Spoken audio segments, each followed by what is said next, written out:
سورۃ الروم بسم اللہ الرحمن الرحیم الف لام میم غلبت الروم فی ادنی الارض وهم من بعد غلبهم سیغلبون فی بضع سنین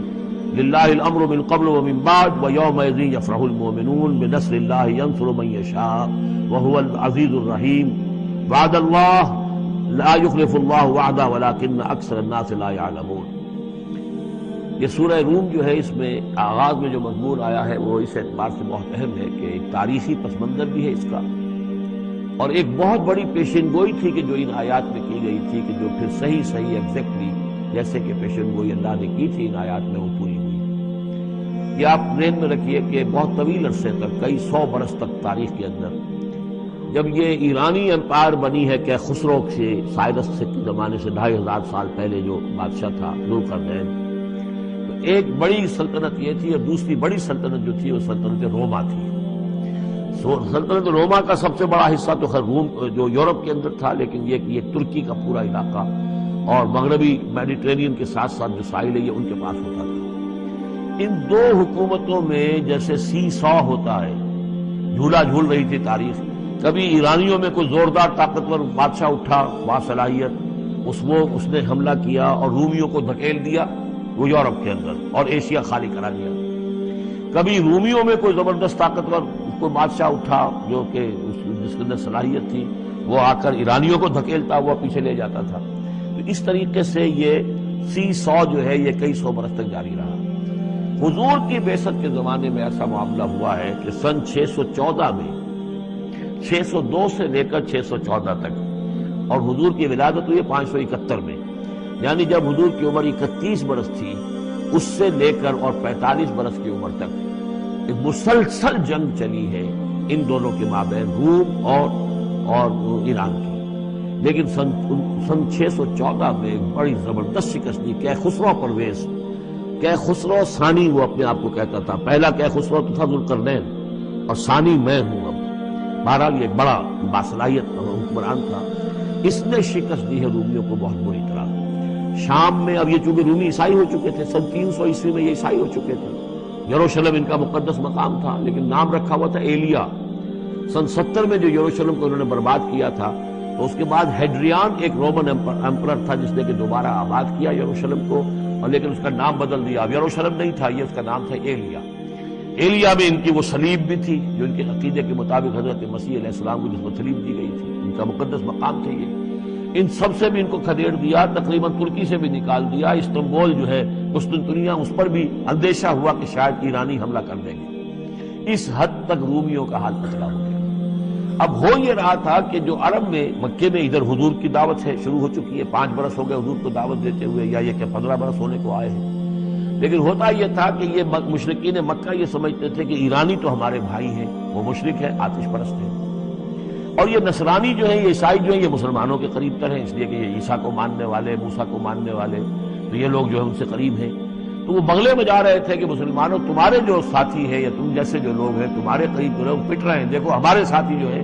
وہ بڑے فتح مند ہو رہے ہیں، وہ آگ کے پوجنے والے، وہ مشرک جو نہ موسیٰ کو مانتے ہیں، نہ عیسیٰ کو مانتے ہیں، نہ تورات کو مانتے ہیں، نہ انجیل کو مانتے ہیں، انہوں نے تمہارے ان ساتھیوں کو کس طریقے سے کھدیڑ دیا ہے، شکست دی ہے۔ تو اس پر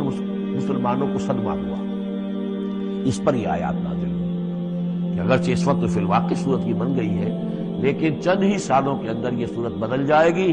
اور یہ کہ رومیوں کو غلبہ حاصل ہو جائے گا، یہ پیشن گوئی کی گئی۔ اس پر پھر حضرت ابوبکر صدیق نے کسی کافر مشرک سے ایک شرط بھی مان لی کہ اگر یہ قرآن کی پیشن گوئی درست ثابت ہوئی تو تم مجھے 100 اونٹ دیں گے، اور اگر غلط ثابت ہوئی تو پھر میں تمہیں 100 اونٹ دوں گا۔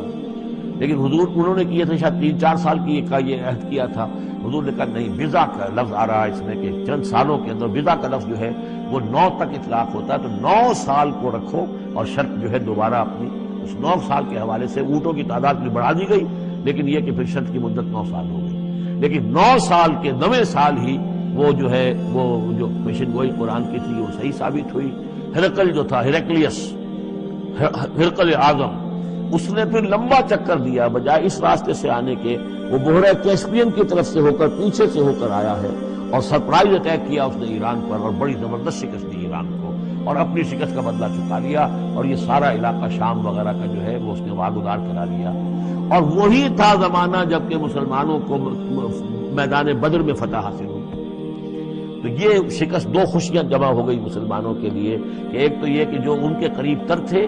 یعنی عیسائی، ان کو فتح حاصل ہو گئی مشرکین کے ساتھ کے مقابلے میں، کہ جو مشرکوں سے قریب تر تھے، آتش پرست تھے۔ دوسرے یہ کہ خود انہیں فتح حاصل ہو گئی، فتح مبین، الفرقان آ گیا بدر کا، اس کا ذکر ہے ان آیات میں۔ الف لام میم، غلبت الروم، رومی مغلوب ہو گئے، فی ادنی الارض، قریب کی سرزمین میں۔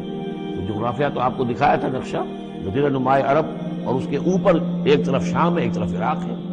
اور ادھر عراق کے ساتھ میں ایران ہے، تو قریب جزیرہ نماء عرب سے قریب ترین ممالک ہیں۔ فی ادنی الارض، قریب کے ملک میں رومی غالب آ گئے، لیکن وہم من بعد غلبہم سیغلبون، وہ اپنی اس مغلوبیت کے بعد ان قریب دوبارہ غالب آئیں گے، فی بضع سنین، چند سالوں میں۔ اور یہ بضع کا لفظ جو ہے یہ 9 تک پر اس کا اطلاق ہوتا ہے، 10 سے کم 9۔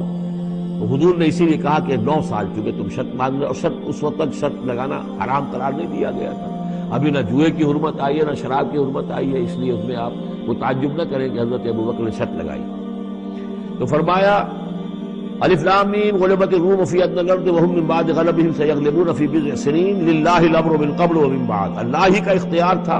اللہ ہی کے ہاتھ میں تھا سارا معاملہ، پہلے بھی اور بعد میں بھی۔ فَيَوْمَئِذٍ يَفْرَحُ الْمُؤْمِنُونَ، اس روز اہل ایمان خوشیاں منائیں گے۔ ایک خوشی تو اس کی ہوگی کہ عیسائیوں کو فتح ہو گئی آتش پرستوں پر، اور بے نصر اللہ ہے، اللہ کی مدد بھی آئے گی ان کے پاس، یعنی غزوہ بدر کا نصر نہیں آیا، لیکن اہل ایمان کو جو ہے اس وقت فرحت ہو گئی بے نصر اللہ، اللہ کی مدد سے۔ ینصر من یشاء، وہ مدد کرتا ہے جس کی چاہتا ہے، وہو العزیز الرحیم، اور وہ زبردست ہے رحم فرمانے والا۔ وعد اللہ، یہ اللہ کا وعدہ ہے، یہ ہو کر رہے گا۔ لا یخلف اللہ وعدہ، اور اللہ تعالیٰ اپنے وعدے کے خلاف نہیں کرتا، ولکن اکثر الناس لا یعلمون، لیکن اکثر لوگ علم نہیں رکھتے۔ یہ ہیں وہ 6 آیات کہ جو اس موقع پر نازل ہوئی ہیں، اور اس کو سمجھ لیجئے کہ یہ تقریباً 614 عیسوی، جبکہ حضور صلی اللہ علیہ وسلم کو دعوت دیتے ہوئے تقریباً 5 برس ہو گئے تھے۔ 610 میں 5واں برس تھا، 610 میں آپ پر وحی شروع ہوئی، اور پھر 9 برس کے بعد وہ غزوہ بدر بھی ہوا اور ان کو بھی فتح